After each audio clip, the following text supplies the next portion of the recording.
Tom here from Lawrence Systems, and we're going to talk about the TrueNAS M50. So let's dive into the TrueNAS platform here and talk about first how it differs from FreeNAS. And really what you get with TrueNAS, and I've covered the hardware on this, and this is a beast of a system. Run down real quick here. This is the TrueNAS M50 with the dual controllers, and as you can see, 256 gigs of RAM and 63 terabytes of available space right now. It's absolutely built out really well. It's got some 10 gig connections, not connected at 10 gig at this very moment. That'll be some later videos just because of the way it's setting up in my studio right now, but does have capability of going all the way up to a 100 gig connection and just a whole lot of great features inside of here. But one of the things I want to talk about is specifically, let's start with how does it compare to FreeNAS? So obviously FreeNAS you can download and build your own hardware, and a lot of people do, and iSCSI does have FreeNAS preloaded systems, and they do that so you can have something that's turnkey out of the box. You know it's compatible and works without a problem. TrueNAS goes a step further because not only do you get something turnkey out of the box, you don't have to worry about speccing the system. iSCSI helps you with that process, or resellers like myself do, help you spec out the system and build it. And this is where TrueNAS comes in, especially comes with that support contract. Now, they sent me this system configured like this for these demos. The only downside is I have to send it back. It's been fun playing with it so far. But when you get into the differences, the nice thing is all the videos I've done on FreeNAS and talking about it, especially this latest version, the 11.3 release, are now the same as they are in TrueNAS. Now, what TrueNAS does as a rule, they stay a little bit behind. So 11.2 is when we first seen the interface change, and TrueNAS always does things a little bit more cautious would be the way I would describe it. And that's because in the enterprise market, when you want absolutely positively no downtime when you're doing things, it's just real expensive to have downtime. They always err on the side of caution, so to speak. So the FreeNAS release comes out, bug reports come out, they see if there's anything major, nothing major, and then the FreeNAS code base gets pushed over to the TrueNAS world, and so it's generally a little bit behind. So now TrueNAS has this new interface. Now you're probably going to notice it does say alpha over here. That is because as of today and February 3rd, 2020, it is not completely released to the public for the, or even the TrueNAS people, not really public because it's not something you can download. It is not fully released yet, but will be very shortly. So that's why they set me up with this as a preview version. So, but if you were to order one, it's probably going to be coming with this on there. But for those of you that have it, this update has not been available yet, I don't think, for any of the TrueNAS line of systems. But when it comes to features, for the most part, when you go and we'll just pull it out like this for a side-by-side, you can see that FreeNAS and TrueNAS have the same menus. So we look at the menus over here, scroll down a little bit, pretty much the same thing on both sides. Now, where things differ a little bit is in the plugins. So if we look at the plugins right here, we see the iSCSI plugins and the community plugins, but when we're doing that over here, let's go over to plugins, we only have the iSCSI ones.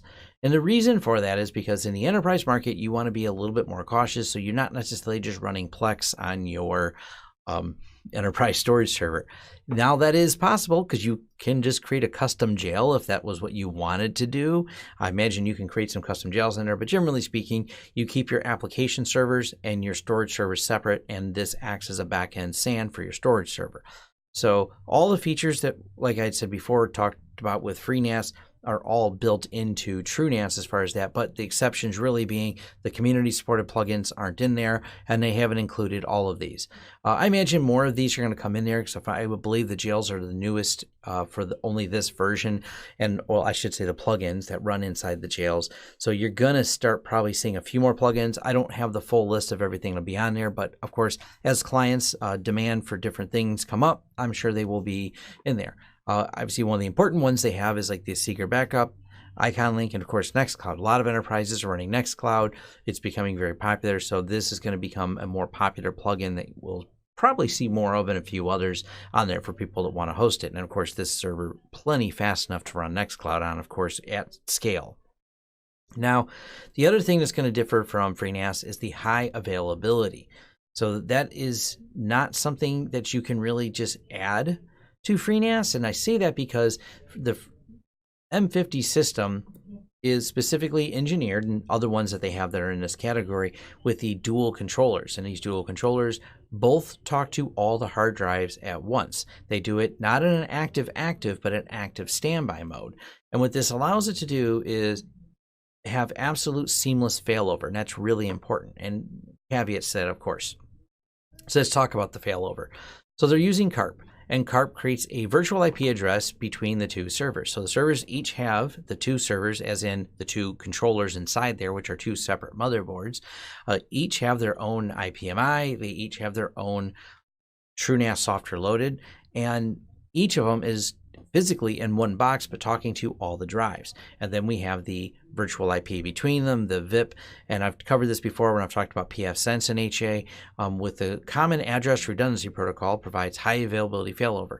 So I'm connected to the 2.50, but the active server is actually assuming that address. If this server, either because I unplug it, if I initiate failover, or through catastrophe of absolute failure, this takes over. Not like HA and there's a pause and a delay, but like HA as in immediately. And this is a quick view of how that controllers and how they slide out the back. And I covered this in depth more in the hardware.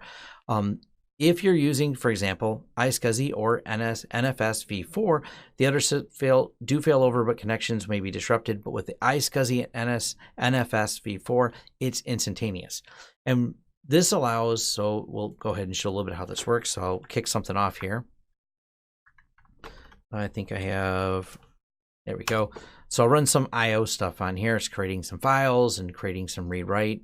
And this is a Debian server running on XCP-ng, which, by the way, TrueNAS is certified with Citrix and certified with VMware, but by extension of being certified with Citrix, it works fine with XCP-ng. No problems on there. That's what this is running on. You set it up just like you would for a Citrix Zen server. Just this is the XCP-ng Zen server. And you can see it's doing some stuff. We got some writing going on. So let's log into the machines. And right here.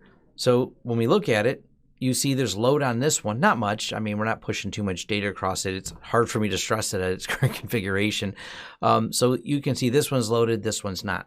They don't load balance. That's why I wanted to bring up that the two controllers inside of there, one's active, one's backup. That's why this one has a little bit more load on it. This is the one actually seeing the activity for that VM that I have set up running on here, using this backend storage through an iSCSI, which is why you see the middleware being used here, but not much here. So slightly more usage on this one, showing a little processor usage.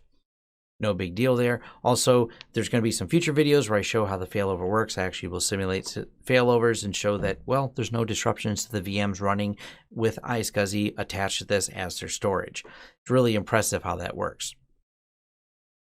Now, getting back onto the system itself, look over here, users, groups, system, all the same things that you're going to see on your FreeNAS system. Get down here, though, to support. This is a little bit different. You have the TrueNAS support and the failover options. This is the integration, so we can contact them. You can have notices sent from this system to them for support, so they can get a drive out to you if a drive fails or any of those notices. These are a couple of differences that, you know, really make this stand out. And it's one important aspect. If you're in the enterprise market, someone may want a series of storage controllers, or let's say you build this out completely with the different expanders that you can buy, and you build an entire max capacity, like 10 petabytes of storage. You kind of want to make sure there's support and someone you can talk to if there's a problem in setting up or configuring something at that scale. And that's what you get with the TrueNAS system. Buy other hardware, comes with support agreements related to all that. Now, one thing I also want to make clear is 100% of this is compatible with FreeNAS. So if you wanted to have this be the main critical system that runs things, but then also tie in FreeNASes to do things like the replication, that's not a problem. So if you go over here to tasks, and this is something that's really efficient with ZFS, is being able to set up replication tasks to replicate the changes. It's very, very fast. It's way faster than even rsynching things. You can mirror this to other systems that aren't TrueNAS. It'll mirror to TrueNAS. It'll also mirror to FreeNAS. So I just want to make that make sure it's clear. So if you're not getting any type of vendor lock-in, so I'm really trying to make sure it's clear that if you get the TrueNAS system, but you want to have, or maybe you have an existing stack of FreeNAS systems, they have no problems working with each other at all. Now, another cool feature we'll talk about is how these system data sets are viewed inside of here. So let's go ahead and view the enclosure. This is really cool. Once again, the integration you get with IX Systems writing all the software and designing the hardware together is you can see what belongs to which pool. And with ZFS, this is built out with several different VDEVs tied to different pools. So we're able to not only, click and identify a drive, we can see which grouping they belong to for each one of these. So let me go over here to the storage, pools, status, and you can see that we have each one of these VDEVs. So we have 1, 2, 3, 4 VDEVs tied to this, and by looking at them, we're able to see which one of these drives, DA0P2, DA14P2, etc., in the enclosure and see which ones are tied to it. And then I've got these 3 at the top. I called it just a 3 tank. There are 3 SSD drives that are just sitting at the top of this. So those are grouped together like that. So no matter where you put the drives or where they belong, because ZFS doesn't necessarily rely on physical location of the disk, it looks at the pool itself to determine what drives belong to what VDEV belong to what pool. So if you move these around, they will also move around inside of here. So just something I wanted to note that is really cool. So it's not hard finding drives. And this obviously is a problem you want to make sure you have very clear understanding of before it becomes a problem, especially when you talk about adding several more shelves to this. It becomes a pretty big deal to find out which drive is going bad, and it'll alert you and tell you. And we'll do some probably demos when I pop drives out and things like that when we're doing some of the torture testing on this. It also understands the temperature sensor, voltage sensors, power supplies, to let you know if there's any problems with PS1 or PS2 status on there. So back over to the dashboard. Now, the way the CARP works as well, there's also internal syncing going on. So you have the external syncing, and then you have internal syncing going on. And that's kind of why there's a little pause. It checks the status of the backup controller. This does allow you to initiate upgrades while running production.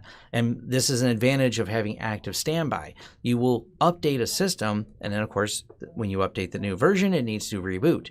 You can then initiate the failover when you're doing this process, and it immediately will take over without disruption. So now it's not a big deal to do the firmware updates while things are running and while things are moving in the system. Now, a few other features on here. Active Directory. This is really cool because they have the Active Directory built in here, and with the new version of FreeNAS, there's been a lot of retooling involved in terms of the permissions. This is obviously something I'm going to do it on FreeNAS, but of course it applies to here. I'm going to do some more permission videos because a lot of people have asked. I've been waiting for the 11.3 when they retooled it. Makes it a little different. In some ways makes it a little easier, but I want to make sure people get the concepts down when I do that video. But yes, you can tie this to a Windows domain. No, this doesn't really act as a domain controller, but it ties to a Windows domain to hand off the permissions. And how does that permissions look? Well, now they've added, I'll go down here, storage, pools, and we're going to go ahead and edit the ACLs, and you can see that there's a lot more in-depth on the access control list. Now, also related to this, the new default for sharing, I'm going to go ahead and look at the Windows share on here. If we were to add a Windows share, enable shadow copies is enabled by default. Now, this is really slick because you're enabling shadow copies as a VSS client. So what this does is instead of doing volume shadow, which is the Microsoft way of doing it, it presents to the Windows share. So the Windows machines attached to this, the end users themselves can see them, but they're actually based on snapshots inside of ZFS. And they're also immutable. So what that means is unless that user has root access to this particular machine, and hopefully you're not setting it up that way, that would be terrible, but you have the FreeNAS machine creating snapshots or TrueNAS, and those snapshots then get presented so they can have previous versions of their files based on the snapshot times you'd set up on here. But if something tragic were to happen to that Windows machine, its permissions to those drives would maybe allow them to, I don't know, ransomware, delete files or whatever. The snapshots in VSS can't be messed up because they're actually being virtually presented to the system. So you still have that as a backup per se to make it easy so the end user can still do it, but also the end user or anyone who accesses their machine or even a threat actor who accesses it to do something bad does not have access to go around deleting all of that. So I really like that they've added this by default, and it's a nice integration. I think I did this in my FreeNAS beta video, and I'll be diving deeper into it when I talk about when I do my Windows video on this. And like I said, this is going to apply both to FreeNAS and TrueNAS. So I'm going to cancel on that right there. Now, another thing is when you want to present this, and there's a couple different ways you can present storage to a system. And if you wanted to use this as the backend for Windows, let's say you have a Windows server and you want to add a very large storage controller to our storage system to it, you can always present it as iSCSI. I've done a video on this, even showing how I presented iSCSI to my Windows machine for, well, storing all my Steam games for my son. This works really well. And this works in the enterprise market because now instead of relying on any permissions in here, you're just doing it inside of Windows. So any of the Windows features you want, because it's presented as a block device to Windows or whichever you're applying it to, that's another way to do this. And then you snapshot the different Z files you create for the iSCSI. Now the iSCSI in this case has also the wizard that came in the 11.3 version of FreeNAS has now been brought over to this version of TrueNAS as well to make iSCSI a little bit easier for you to set up. And they have here the, if you want to set for VMware, Zen extent block, so that the Zen server, which, like I said, Citrix and XCP-ng, Legacy OS, Modern OS, depending on the type of 4K, TPC-enabled, Zen compatible remote, SSD speed, etc. So you got some features in there, and of course, after you create it, you can always fine-tune it to whatever works for you. So let's dive into some of the services that are on here. Once again, paired up the same as FreeNAS. So if you're familiar with FreeNAS, they're the same.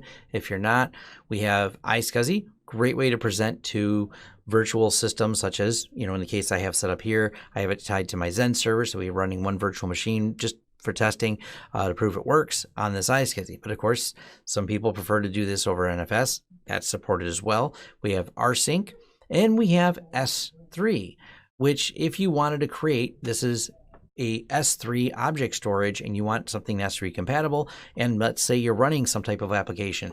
Normally, you may want to connect to different S3 options, but what if that S3 option is also maybe something that you want to run locally?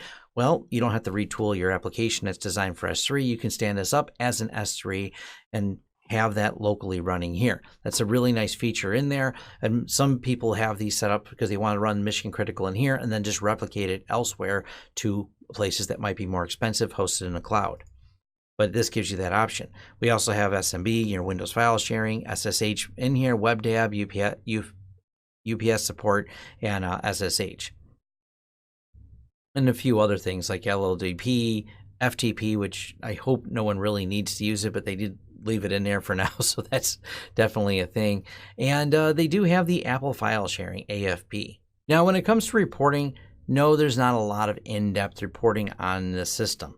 I wish it had a little bit better, maybe. These aren't bad. They've definitely improved over time. This is where, it's not bad, not the best. But I haven't had any time to test this. This is where they're working on this. And once you start getting into having several FreeNAS servers and things like that, where you want to start looking at the performance overall, they do have this right here. I've not done a video review of this yet, but it's pretty cool and it's on my to-do list, which is the TrueNAS True command.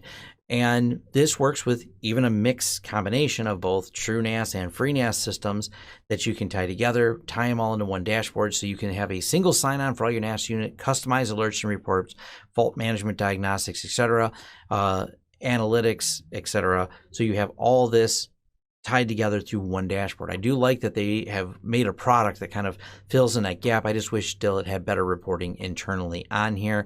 And I say that because some people say, what happened to net data? There was some memory leak problems they found with net data running on BSD. Therefore, it's been removed from the FreeNAS project and didn't make it into the TrueNAS product. This is probably an example of things that I know of, it never existed in TrueNAS, and now that it's been removed from FreeNAS because of the memory leak issue, well, that's here. And when it comes to the data center stuff running enterprise, they don't reboot it too often to deal with the memory leak. They don't want to. Even if that is HA, generally not what you want to have to do. So that is missing on there. So they've added virtual machine support in TrueNAS. And I like the fact that they've added it, but I will admit one thing about the FreeNAS and both TrueNAS and how virtual machines work with the Beehive system, it's well, it's just not as robust as other VM products out there. But if you have a basic use case, you need a guest operating system that's going to run right on the same hardware because you wanted to access it very, very fast. And, there may be limited space in the data center. You just have this one little thing that needs to run on there and you want it to run right inside of here. Yeah, it's pretty good. It doesn't have, all those fancy features you have with a more advanced VMware, XCP-ng, Zen Server, or many of the other ones out there, but it will get the job done if you want to have a Windows, Linux, or FreeBSD. It's got some basic options on here, does support UEFI boot, several other features. So we're going to go ahead and, run through real quick here. You can set the memory, as long as you don't set it more than there. Plenty of CPUs in this. We'll give this one 4 CPUs. Next. And of course, this is where the advantage is being able to have one of these Z-vols, and there's nothing in between. You're running Beehive in the processor, virtualizing it, and giving you really fast access to the systems that are running on here. So it's going to be really fast, the fact that, you're not connecting to it externally through a storage. So I like they added it. I like that it's in here for some limited use case, but I would not consider moving like an entire large stack over to it for virtualization. It's kind of more of a specific use case when you want things running on there. And I've said the same with FreeNAS. This isn't just a TrueNAS thing. FreeNAS, TrueNAS are both good systems. They're solid, but this little feature right here, it's a lot more basic. So if you're looking for a full-blown advanced hypervisor with a lot of features, they're not really there yet, and I'm not sure that they're going to develop it all the way into that. Now, a few other notes of things that are in here is it does have the ability for alerting services to run and alert settings. So you have some options in here. AWS, email, Influx, Mattermost, OpenGenie, PagerDuty, Slack, SNMP Trap. These are obviously important because if you have any problems, you want it to notify whoever's in charge of monitoring all those problems. So they give you a few different ways of more than just email to get these notices over to you. So that's important. And of course, they give you a lot of details on how exactly, do you want to be notified immediately, maybe a little later, hourly, daily, never, etc. on the different triggers. So there's a lot of fine-grained filtering you can have in there. Now, we do also have the cloud credentials. So once you've put all this data and built out this large system, maybe you have to store it to another system. It does have the ability to tie into commercial services like Amazon S3, Backblaze B2, Box, Dropbox, FTP, Google Cloud Storage, and a few others are in here. Azure Blob Storage, OneDrive, SFTP, or Yandex. Now, once again, like I said in the beginning, you could also set up another offsite replication job to be sent to even another FreeNAS system that's at another location for replication. That's a little different than setting it up here. These cloud credentials are for, more aimed at some of the commercial services, with obviously the exception being some of the more common protocols that are optioned in there. But my overall, it's a really impressive system. It works great for doing this failover and things like that. I like the way it's all enabled on there. One little side note that I learned, when I'm doing some testing, you find out things the fun way. If you have no storage arrays set up at all, you have to wipe all the drives. While you're doing it, you really should disable HA. It does need a system to talk to, so both things stay in sync, or they can get out of sync with each other. I found out there's some problems you can create. It's really simple to turn on and off the HA. So right now HA is enabled. You can just go in the dashboard, under system, and then you just check the box on the failover to disable it if you don't want it to do that. They also do have that option to sync back and forth from peer or to peer if you ever have a controller that gets out of sync, or if it gets damaged and goes into the HA mode and fails over because one of them dies. When you put the new one in, you can just sync it right over there and push all the settings back to get them right back on track and back in HA. Now, the last thing I'll do to end this video is initiate a failover. So we're going to go back over here to that VM. We see it doing some stuff, and it's not going to run real fast. Like I said, this is not connected at very high speed. I just connected it across the 1 gig of the network. So it gets a few stats, but it's not going to be nothing incredible here. Let's go over to the storage. TrueNAS. So yeah, because it's running across this 1 gig connection, a little bit of latency, but we see some, data flowing back and forth right here. IO8. Now the important thing is with the VM. So we'll go back over here, and it's running. Nothing incredible in IOPS. I don't expect it to be, but we're going to go ahead and initiate that failover though. So initiate failover, confirm. Waiting for active TrueNAS controller to come up. Now what it did was, there's IP that was being used by the active controller, just got released and used over there. The iSCSI is connected via, let's go over here, storage, and you look at the TrueNAS SCSI. I think it tells me the IP address in here. There we go. There's the 192.168.3.50. So as far as my controller is concerned inside of my Zen server, it's always going to talk to 50 no matter what's going on over here. And the failover, it'll take a second to do this from my end in terms of logging in, because I wasn't logged into the other controller. It doesn't sync the logins. I was logged into the first controller and initiated failover. But what I want to point out that's incredibly important, this had no idea it happened. So this is still running. Test is still running perfectly fine. It's, matter of fact, our IOPS are still flowing. We didn't drop any. We didn't lose any data. It keeps working perfectly fine. That's the important part with that seamless failover. And I'm going to do a little bit deeper dive into it about how the failover works and show what happens when you just unplug things while they're running. Of course, create some worst case scenarios. So I'm going to set this up for some performance.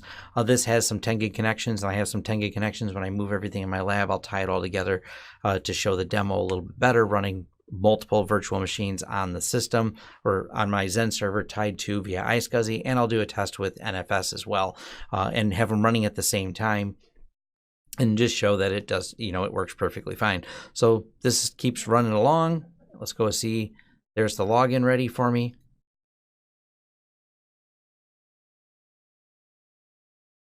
And now we're on, if you were paying attention to names, this one's called the LockNAS 2, the other one's LockNAS 1, and then it shut this one down when I initiated failover. It actually went in a shutdown mode on there when I did that, so no big deal.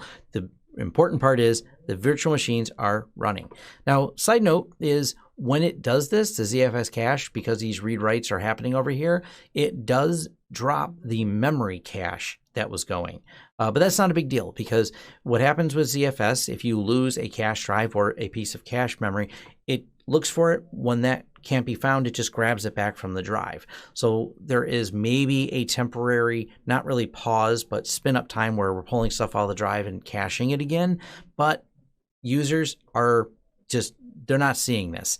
They see the system still up and running, still available to them. All the, iSCSI extents are completely shared. And in the case of SMB, yes, that does have a little bit of a pause like they mentioned in the documentation, but not that big of a deal because, well, with SMB, they can survive small pauses. When it comes to things like virtual machines running over iSCSI or NFS, you do not want any pauses or any potential loss of data when that happens because, well, that can mean losing a massive amount of database transactions. That could mean a lot of bad things happening in the business. But this is my review of this concluded here. And if you have questions, comments, post them over in the forums, leave some comments in this video, however you want to try to communicate. Forums where you can have a more in-depth discussion on this topic. But my next video I'll be doing on this will be some different testing of the different plugins on it, and of course some torture testing, which I know everyone looks forward to, and I certainly do myself, of watching what happens when you unplug things. I gotta ask the team there if I can slide out a motherboard live. They let me do it on the last server. I don't know if they'll let me do it on this server or not, but I'll be diving into those later. All right, and thanks.